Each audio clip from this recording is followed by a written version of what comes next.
कोहरे की वजह से काफी सारी ट्रेनें रद्द हो गई हैं, जिसकी वजह से यात्रियों को परेशानी हो रही है। कई यात्री ठंड में रेलवे स्टेशन पर घंटों बिता रहे हैं। केरल के कोट्टयम में बर्ड फ्लू के बढ़ने की वजह से पक्षियों और जानवरों की खरीद और बिक्री में भारी गिरावट। बढ़ते फ्लू को देखते हुए कोट्टयम में जानवर और पक्षियों की बिक्री पर रोक लगा दी गई। गुजरात के वडोदरा में महिला ने वेस्ट मैनेजमेंट की एक मिसाल कायम की। करीब 10,000 खराब प्लास्टिक की बोतलों को जमा किया, उनसे कई तरह की चीजें बनाई, साथ ही कई लोगों को रोजगार भी दिया। और क्रिसमस को लेकर पुडुचेरी में कई तरह की तैयारियां, बाजारों में रौनक, लोग खरीदारी के लिए बाजार पहुंच रहे हैं। आने वाले त्योहार को लेकर लोग उत्साहित हैं। चीन में फिर कोविड-19 से हालात बेकाबू। जापान और अमेरिका में कोरोना के मामले बढ़ रहे हैं। इसको लेकर भारत सरकार अलर्ट मोड पर, राज्यों को चिट्ठी लिखकर कहा नए मामलों की जीनोम सीक्वेंसिंग कराई जाए। पाकिस्तान के रक्षा मंत्री ने जानकारी दी। विशेष बलों ने मंगलवार को दूरदराज के उत्तर पश्चिमी जिले में एक पुलिस केंद्र पर छापा मारा। तालिबान से जुड़े 33 बंदियों को मार गिराया। रूस और यूक्रेन के बीच जारी युद्ध के बीच कीव में स्थित 2 मेट्रो स्टेशनों को 10 महीने बाद फिर से खोल दिया गया है।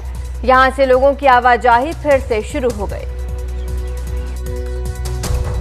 क्लास ऑन, मैच ऑफ, रुकावट के लिए खेद है, meeting on, game of.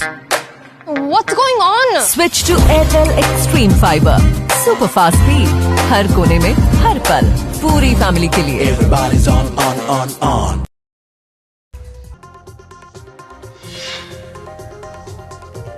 Maharashtra को 1 इंच भी जमीन नहीं दी जाएगी। सीमा विवाद के बीच कर्नाटक विधानसभा में पारित होगा ये प्रस्ताव।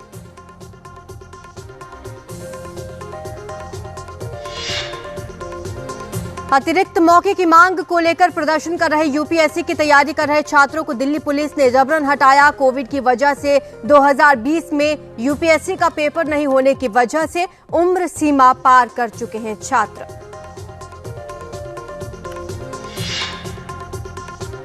अफगानिस्तान में तालिबान सरकार का फिर तुगलकी फरमान, लड़कियों के यूनिवर्सिटी में पढ़ने पर लगाई रोक।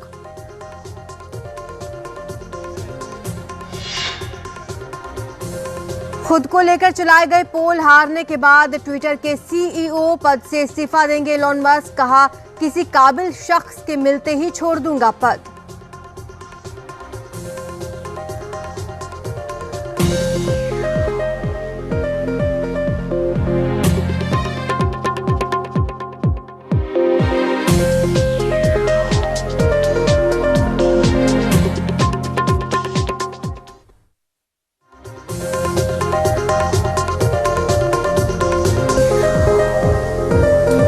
चीन समेत दुनिया के कई देशों में कोरोना के मामले अचानक बढ़ने लगे हैं। इसके बाद अब केंद्र सरकार अलर्ट मोड पर है।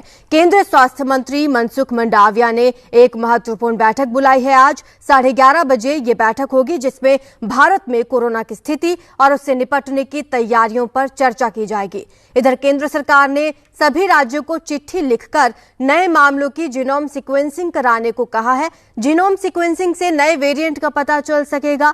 केंद्र सरकार को शक है कि कहीं कोरोना का कोई नया वेरिएंट तो नहीं है, जिससे आने वाले दिनों में मामलों में अचानक बढ़ोतरी हो। केंद्र सरकार की ओर से राज्यों को लिखी गई चिट्ठी में यह भी कहा गया है कि कोरोना अभी खत्म नहीं हुआ और इसकी निगरानी जरूरी है। चीन, अमेरिका, जापान, ब्राजील में कोरोना के मामले अचानक बढ़े हैं। भारत में अभी हफ्ते में 1200 के करीब नए मामले आ रहे हैं, जबकि दुनिया भर में हफ्ते में 35 लाख के करीब नए मामले सामने आ रहे हैं।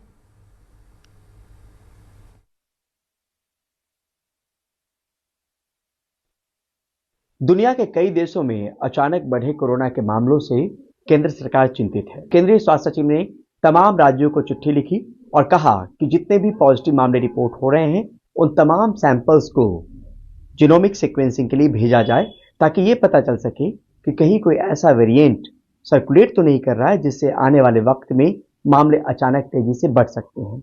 एहतियातन ये चिट्ठी लिखी गई, साथ में जोर भी दिया गया है कि टेस्ट ट्रैक, ट्रीट और कोविड अप्रोप्रिएट बिहेवियर, साथ में वैक्सीनेशन, इन तमाम चीजों को अमल में लाया जाए। और यहाँ पर 20,026 अरकान का इजाफा दिखाया गया है।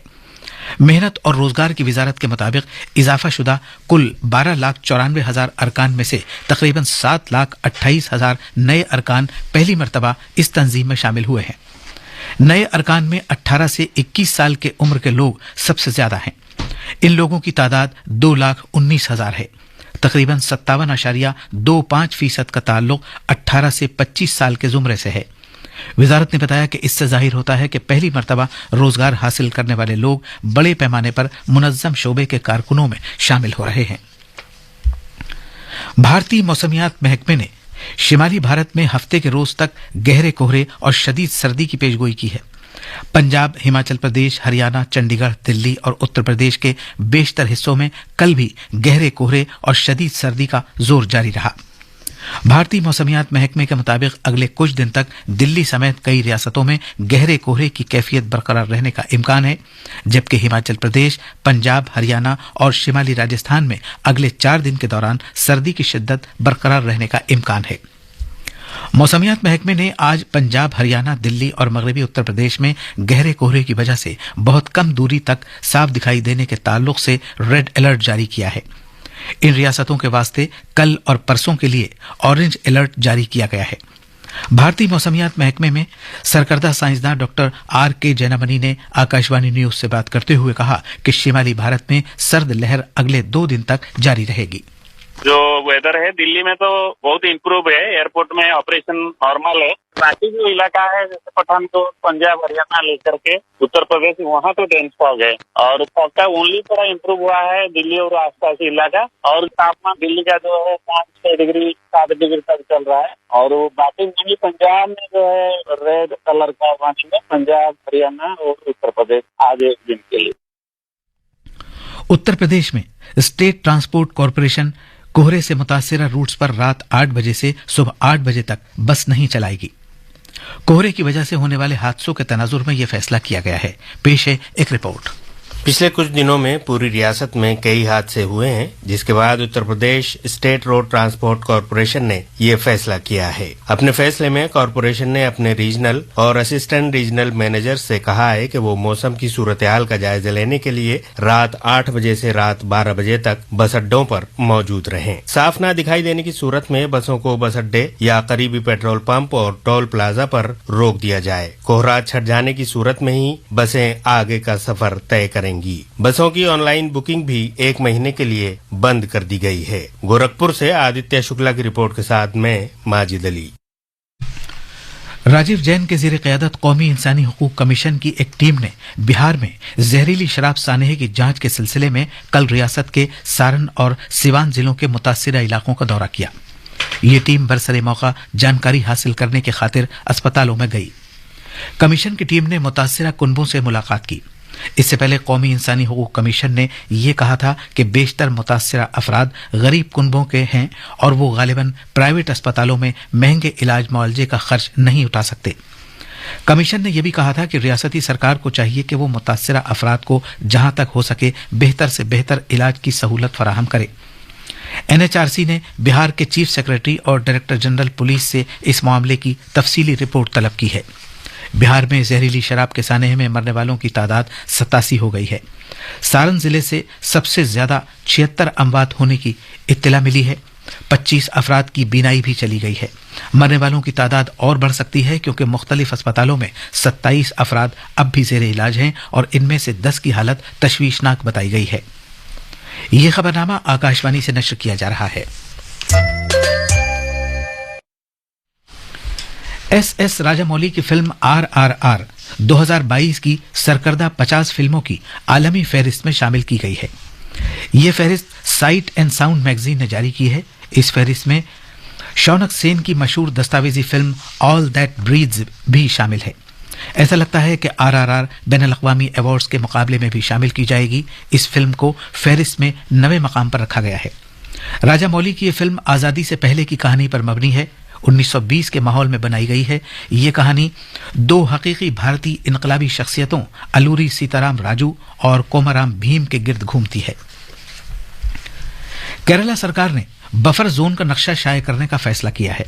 रियासत में सरकार की जानिब से जंगलाती इलाकों के मुबैना